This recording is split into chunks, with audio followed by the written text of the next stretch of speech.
Hi, Nate Kenishneck, CF Berkheimer Fly Rods.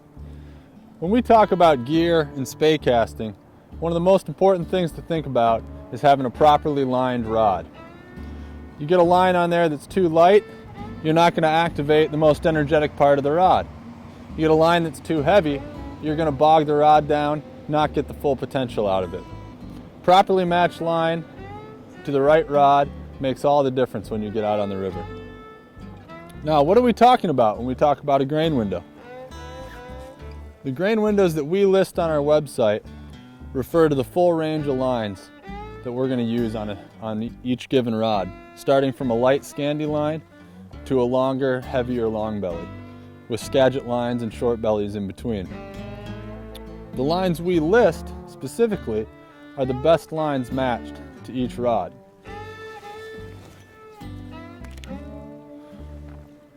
The grain window is the guide for you, the angler, when you're looking to line a CF Berkheimer rod.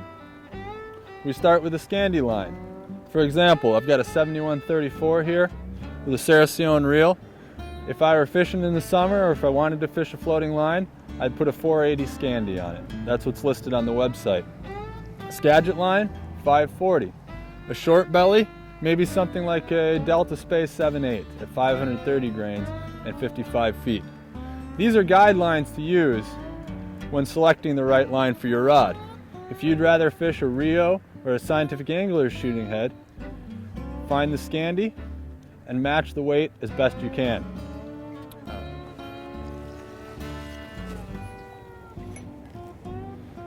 Now, what are some common questions that we get when people ask us about the grain window? One of the most common questions I get when referring to Scandi and Skagit heads in particular, shooting heads, is whether people should include the weight of the sink tip or the poly leader when they factor in the line.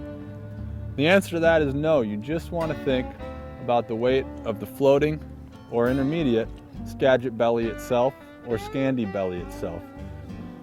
Another very common question we get at the shop is, what line should I use in a given situation?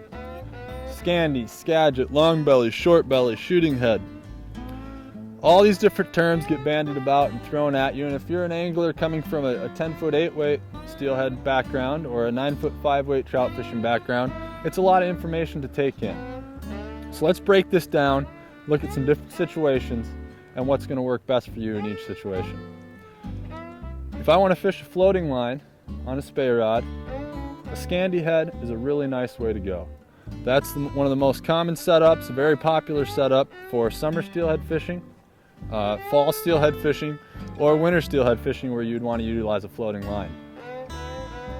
A Scandi head is generally between 30 and 40 feet in length with a fairly fine front taper that's going to turn over a poly leader or a monofilament leader to fish floating lines.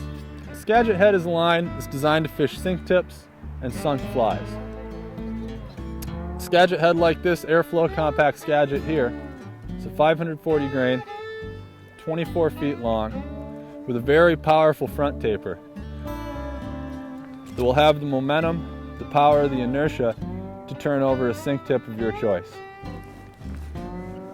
What kind of sink tip? That's really up to you. A 540 grain and above Skagit line will turn over everything from T8 to T14 with authority.